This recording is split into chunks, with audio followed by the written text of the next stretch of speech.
Hello and welcome to Tea with Jess. I'm Jess Montgomery and I'm delighted to have you joining me for a tea break. As Nana says in my Kinship Mystery Series, life is hard, have tea. And my mug today, well, it's kind of washed out. Oop, if I get really close, you can see it. You can see it's Proud Air Force Mom.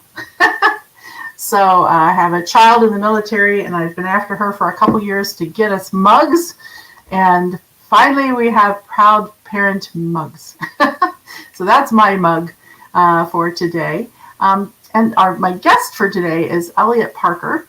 He's the author of 5 novels, Breakdown at Clear Creek, Making Arrangements, Fragile Brilliance, Code for Murder, and A Knife's Edge. And his 6th novel is A Final Call, which just came out. He currently teaches English at the University of Mississippi, also known as Ole Miss, and hosts the podcast program Now Appalachia across the Authors on the Air Global Radio Network and Blog Talk Radio, which profiles authors and publishers who live and write about Appalachia. And that's how I got to meet and know Eliot. He had me on Now Appalachia for all 3 of my kinship novels, starting with The Widows, and I will confess that was one of the first podcasts I'd ever done as a guest, and I was really nervous. But Eliot made me feel super comfortable, and since then we've also been on a panel together for Ohio Anna, and I was delighted to provide a blurb for his newest novel, A Final Call. And so now I'm excited to welcome to Tea with Jess, Eliot. Hi, hello. Jess. Hello, Jess. Thank you so much for having me. I'm so glad to be with you. Oh, I'm glad you're here. And what is your mug? We've got to share a mug on Tea with Jess. I don't really have a mug. I have more of a cup. Uh-huh. This is what some people are familiar with. This is the traditional, never imitated or duplicated red hefty mug cup that some of us are familiar with if we have picnics or family reunions or tailgates or things like that. And I chose this cup today because this has been a very special cup to me. When I was in college, this was all I could afford in terms of silverware and things to drink out of. And I didn't have a dishwasher in my apartment either. So I was able to buy these. These are a little more durable than paper cups, but they weren't quite glassware that I had to worry about breaking or sitting on the counter somewhere and it getting knocked off.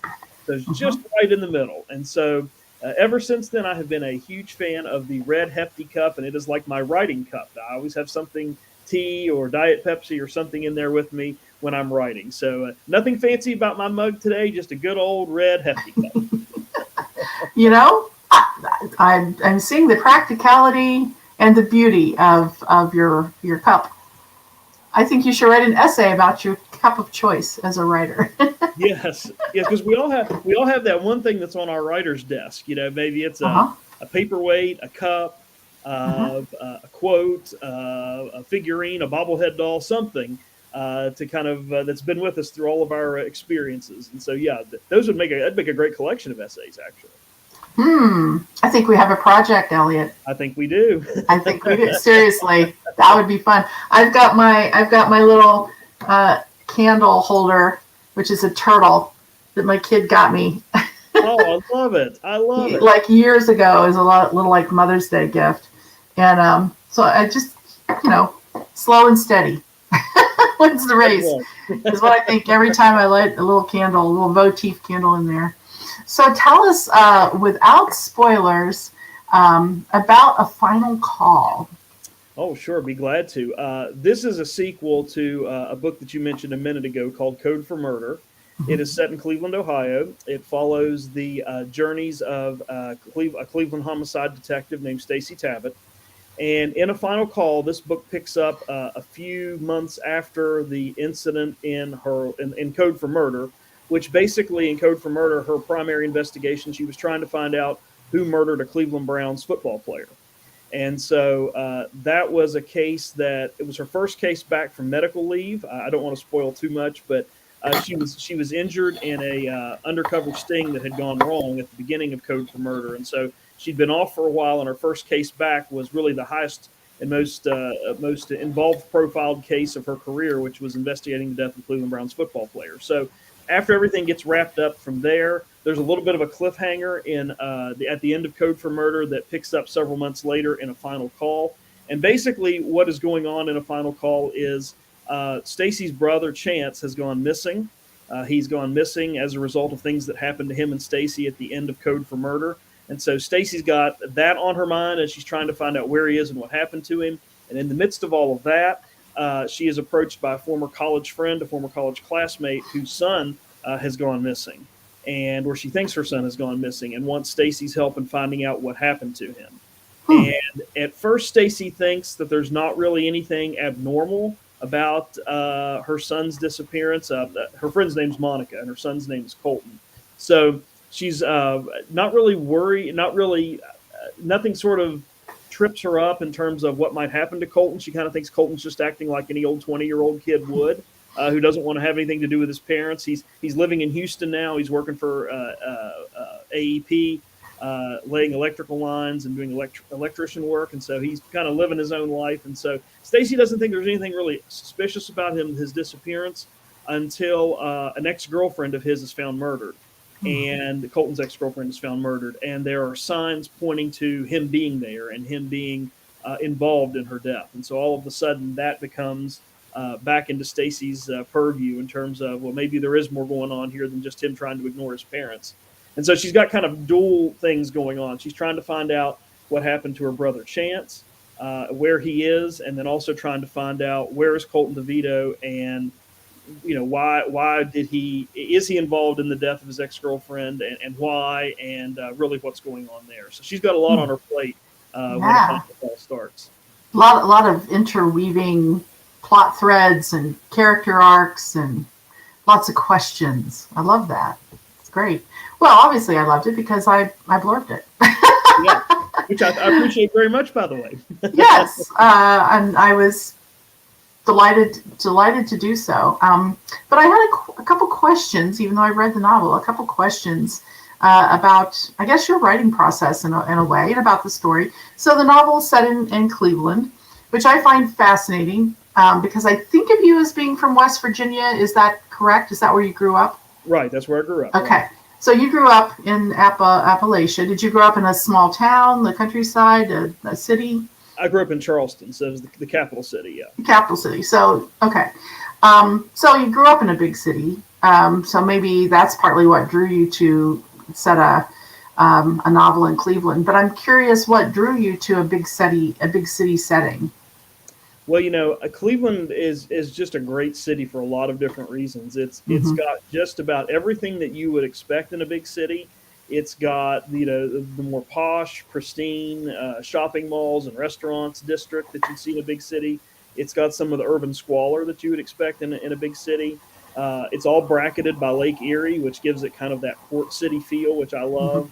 But what's interesting about Cleveland is all of those neighborhoods and all of that gentrification is literally within blocks of each other. You can be on East 9th Street in downtown Cleveland and be at Tower City, where where BP used to have headquarters there, and where Xerox used to have an Eastern regional office there, and the big glass towers and the malls and the Rock and Roll Hall of Fame and the Great Lakes Science Center, and then walk 2 blocks to the left, and you're in what most people think of with big cities, which is kind of urban squalor and that kind of thing. Or you can go, 3 or 4 blocks to the right, and you're in the Little Italy neighborhood, which is kind of a very culturally diverse area. And it's all sort of layered on top of each other. So it's fascinating that all of these different people come together and interact and come across each other's paths every day. So that fascinated me about it. And also, my dad's side of the family, a lot of them grew up and lived in eastern West Virginia.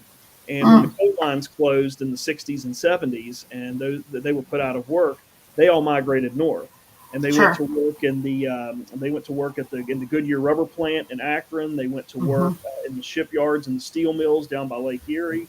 And so we would go up there and visit them a lot, when I was growing up. And sadly, most of them are deceased now. But that's how I got exposed to Cleveland. And we'd go around and see everything. And my family's big Browns fans as a result of that. And so I wanted to write a book set in a place that I didn't live or wasn't from. And so I felt like Cleveland was another place that I had been to enough, that I felt like I was familiar enough with the city.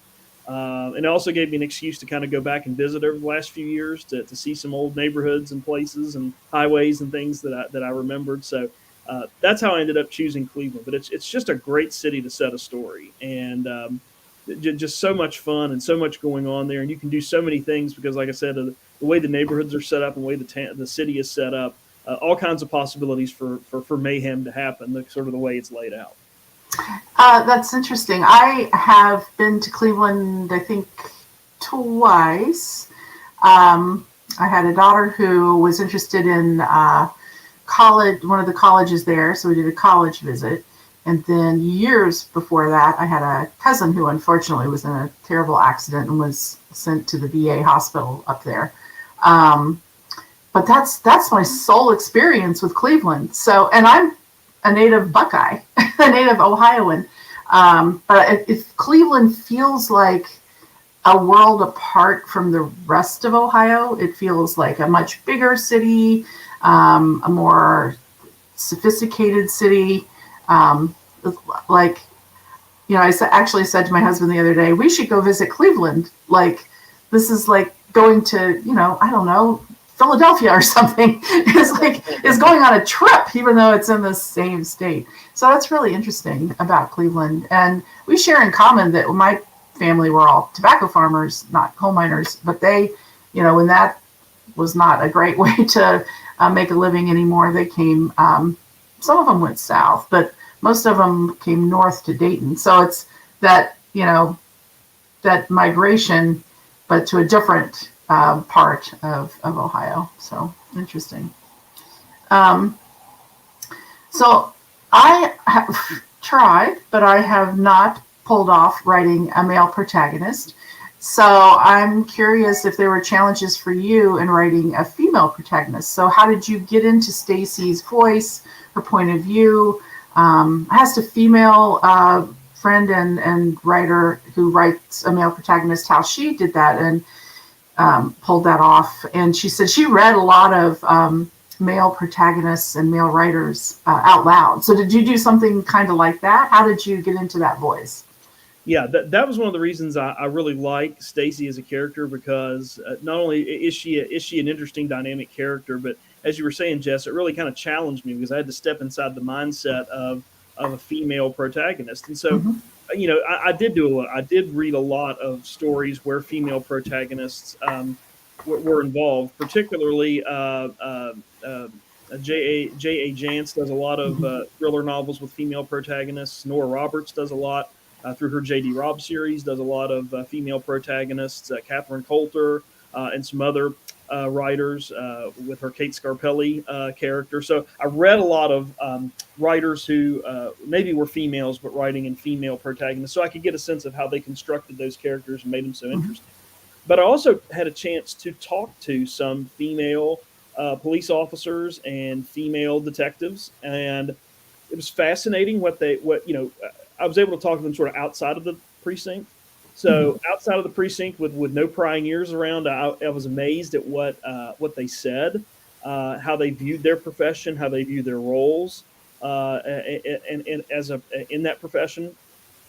Uh, yeah, they are just like you would expect any police officer to be, very, very dedicated to their job, and it's a calling for them, and they very much believe what they do is important. But a few that I talked to basically said, we are still in kind of a male dominated profession, and Mm-hmm. we are still sort of, even though we've gone to the police academy, we've worked our way up the ladder just like our male colleagues and counterparts have. There's still sort of a side eyes glance that they get, or a sideways glance they get sometimes, or some sighing and some eye rolling when they say something when they're in a room, but predominantly of male officers and detectives.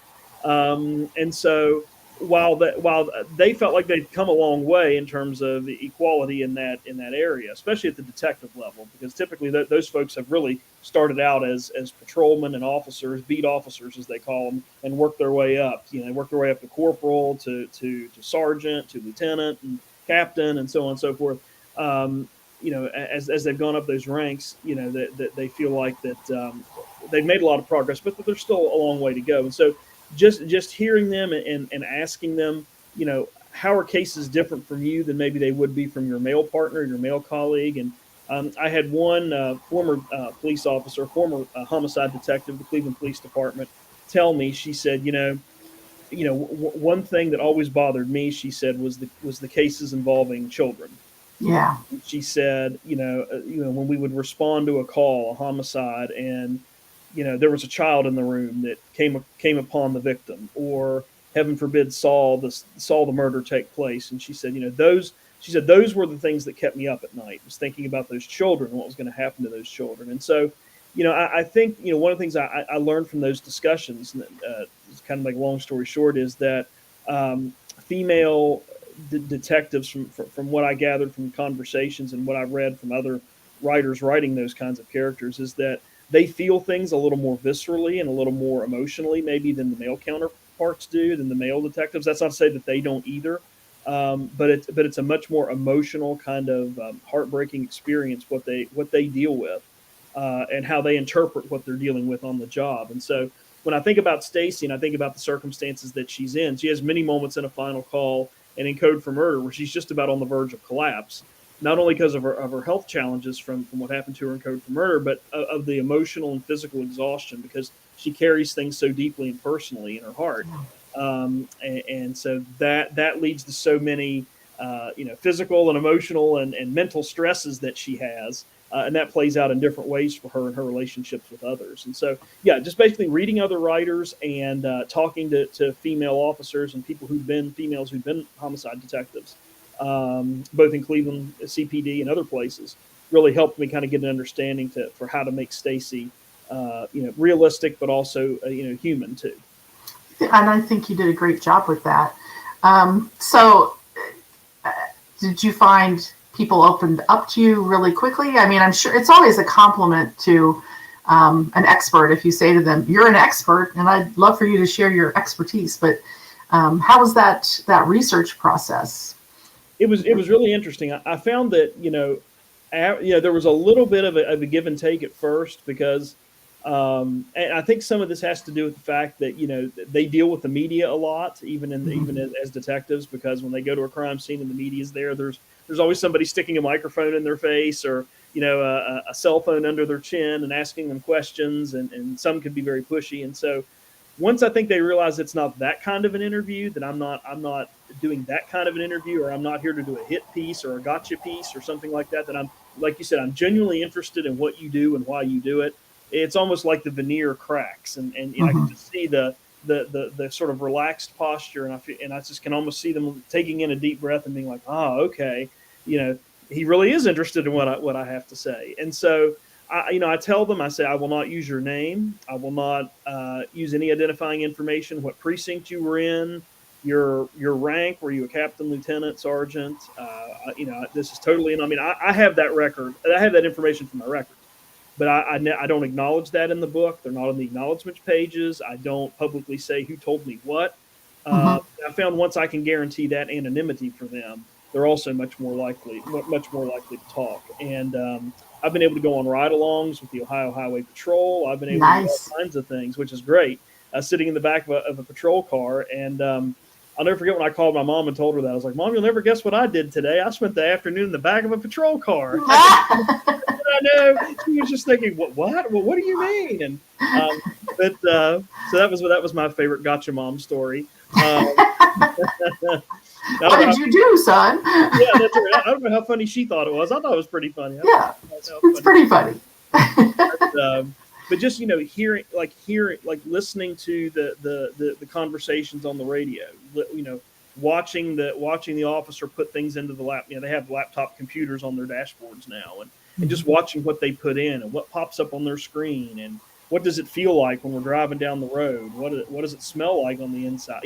All of those kinds of things. Those are the kinds of things that I try to work into the stories as well. But I found that once people knew that I was genuinely interested in their profession and why they do what they do, and that this is not some kind of this is not going to be on the front page of the Plain Dealer the next day, identifying them as doing something right or wrong, I did get a lot more open and honest discussion. And I tried to keep my questions very short. I didn't take up a lot of their time. I went in with 5 or 10 things I really wanted to know. I asked them, I got my information, I asked any follow-up questions, and I thanked them for their time. And I think they appreciated that too, that I wasn't here to monopolize, because they have other things to do. I have more important things than to talk to me. So, but it's been a fascinating experience, and I've learned as a writer too. And I know you know this too, Jess, doing research for your books. People love it when you genuinely come to them and say, "I'm interested in what you do, and tell me why you do it, and I have some questions about specifically what you do."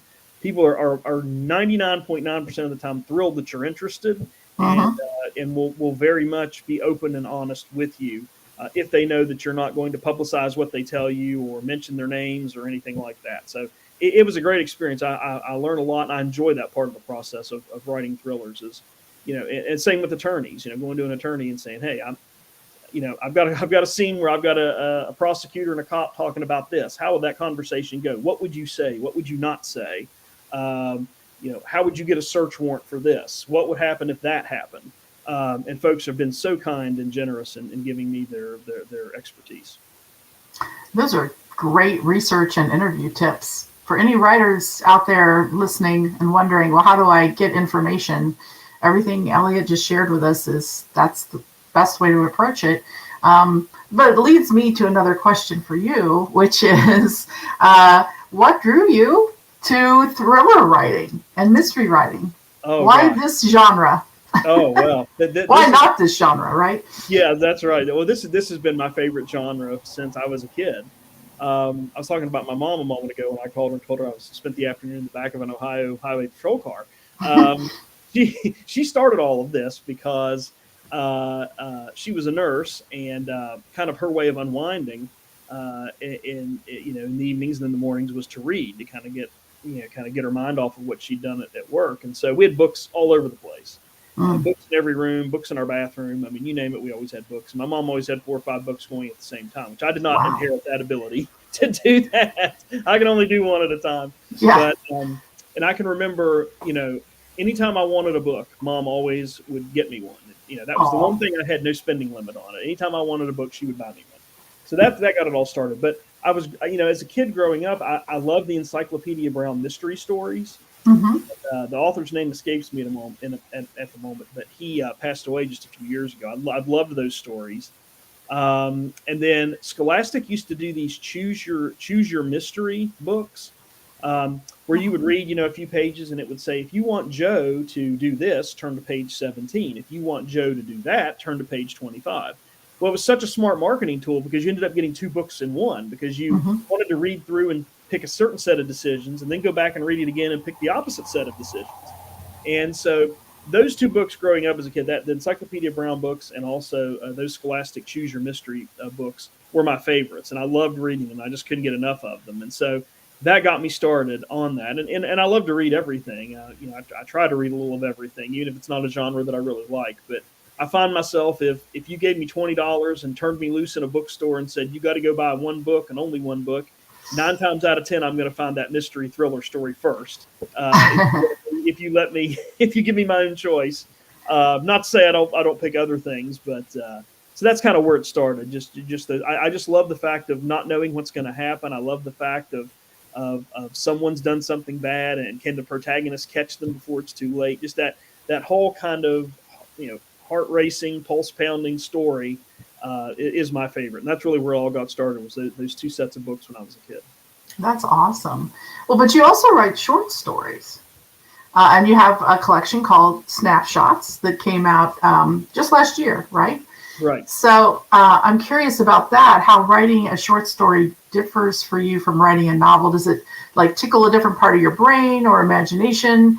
Or do you just start with an idea and organically follow it to see, well, what's it going to be? How does that process work for you? Yeah, that's a great question. I feel like as a writer, I learned how to writing short stories, and I had a chance to study for a summer semester with Jim Grimsley. He used to teach creative writing at Emory University in Atlanta, and he's retired now. But he really gave me some great advice about making that transition from short stories to novels. He said, think about a short story as a scene in a movie, and ultimately, you have a character at the beginning of the story, and they have a want or a need, and are they going to get that by the end of the story? And he said, think of a novel as a set of those scenes or a set of smaller stories in around a larger story arc. Hmm. And at the end of every chapter, he said your character should be either closer to getting what it is that they want or farther away from getting what they want. And if they're farther away, how are they going to rebound and take 2 steps forward in the next chapter or in the next 2 chapters? And that has stuck with me ever since then, because I think being comfortable with that short story structure where you are limited. Economy of words is important. You've got to really kind of grab the reader from the first page, and you want to sustain them through 3,000 words or 6,000 words or 7,000 words to a satisfying conclusion. You've got to work other characters in there. You've got to work a setting in there. You've got to do so many things that you do in novels, but you have to have real control and mastery over it in a short story. And Mm-hmm. so I feel like being able to kind of understand those skills has helped me become a novelist. And sometimes, when I'm writing a novel and I've written a character into a corner, or I've got Stacy with her back against the wall and there's 2 guys with guns pointed at her, and I have no idea how she's going to get out of that corner, and I'm Literal corner. yeah, she's in the wrong corner. That sometimes I will go and write a short story or work on a short story. That'll kind of keep my creative writing juices going, but also kind of clear my mind from that, whatever it is that's keeping me from finishing that one scene in the novel. Mm-hmm. And so that's been helpful to me too. And there's a lot of things I like to write that just wouldn't make good novels. It's just, things that I want to write about or ideas I have that just fit well into a short story. But I love short stories. I'm so thrilled as a reader that short stories are making a comeback, and that Mm-hmm. short stories are making it on the New York Times bestseller list, and they're winning book awards, and they're being featured on the front shelves and the front shelves of bookstores, front pages of Publishers Weekly and other places like that, because it hasn't always been that way. Yeah. And so maybe that has something to do with our attention span. It might. Bite-sized information instead of a longer novel. But I'm so thrilled that those have come back. But I will always write short stories, no matter how many novels that I write, because I owe a lot to the short story genre for teaching me some of the writing skills that help me with my novels. So they're a lot of fun. I enjoy them. And that Snapshots collection you were talking about, some of those stories I had written when I was getting my MFA at Eastern Kentucky University. Some of them I'd been writing over the last few years in between novels and things like that. So that collection actually started probably in 2011. So it took me about 9 years to kind of get it together. And not every story I wrote made that collection because thematically it just didn't fit. But I was real proud of that. I was real proud to get to share some short stories with an audience. And it won the Feathered Quill Book Award. It won the Pencraft Award in 2020 for Best Short Story Collection. I was thrilled Mm-hmm. to see that, again, that people are recognizing the value and the literary merit of short fiction, and that it's not something that is a secondary kind of genre compared to novels or memoirs or biography. That it's right up there at the top. So it's a lot of fun, and I enjoy doing it. That's awesome. Well, you have a lot on your plate. You mentioned that you have your hat tip to your professor. You yourself are a professor, so you've got your career at Ole Miss, you've got your podcast, you've got your writing, you've got a family life. How do you organize your day and juggle all of this? Well, yeah, it's really interesting. I'm not sure I always do it well. I'm very fortunate that I have a partner who's very supportive, and he's wonderful, and knows that if I disappear for 2 hours, or if I tell him, hey, I'm going to go write today, you can go do what you want to, go to the mall or whatever. Today's my writing day. He's very supportive of that.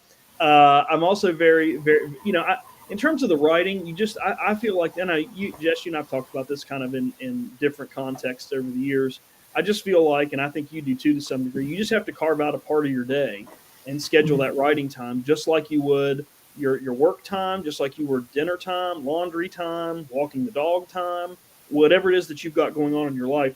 You have to schedule that writing time in, because if you wait for the perfect moment in your day or in your week, it's never going to come. It's never going to happen. Yeah. There's always going to be laundry to do. There's always going to be papers to grade. There's always going to be emails to check. There's always going to be something going on that pulls you away from your writing time. And so the only way that I've been able to manage all of that is I just have to look at and I'm fortunate that every semester kind of is different for me at Ole Miss. my spring semester won't be exactly the same as my fall semester, and next fall won't be the same as the spring, and all of that. So I have some flexibility there, but I just have to look at my kind of like my weekly, monthly, semesterly calendar and just say, okay, today, tomorrow I'm going to write from 1 to 3, and then maybe on Wednesday it's going to be 9 to 11, or Friday it's going to be 8 to 10. I mean, it just kind of varies depending on what I've got going on. But for me, that's the way I can balance it. Is I just have to carve out a certain time, and that time changes a little bit. When I was living in West Virginia, and I was working teaching community college and university at Marshall University and at Mount West Community College there, my work schedule was a lot different. And so I had to get up really early in the morning, like before anybody in my house got up, before the animals got up, before anybody else got up at 4:35 and whatever to get it done, because I just was so busy during the day. And then by the time I got home, it was 5 or 6 o'clock, and I was brain dead and couldn't think of anything. But now that I've sort of changed positions there, and now I'm working at Ole Miss, I've got a little bit more flexibility, so that's helped a little bit. But I just feel like I have to carve out the time to do it. If I don't, next thing I know, 7, 8, 9 days go by, and I haven't made any progress. And so that's what works for me. And again, I don't know if that's the best way to do it, but I've tried everything else, and nothing seems to work with that. Well, and it's worked well for you. So, and you're right. You're absolutely right. You have to pick the time frame, whatever it is, and dedicate yourself to it. Well, thank you for joining me. Is there anything else you'd like to share about your book or about the writing life before we say ta-ta? I don't think so, but I just want to thank you for the opportunity, and thank you for doing this program. I've discovered so many great authors watching your interviews, and I'm just amazed at, and I know you are too, at the wonderful writing talent we have, not just in Appalachia or in Ohio or in Mississippi, but all over the country. We just got some folks that are just killing it with some great stuff, and it's so great to be able to read it, but also to get to hear them talk about why they do the things that they do. So thanks for providing a platform like this for us to come on and talk about it. Oh, my absolute pleasure. I appreciate those kind words very much. Well, thank you everyone for joining us live or tuning in the recording later. Joining us for Tea with Jess. So until our next tea break, be good to yourself and your loved ones and have fun. Thank you.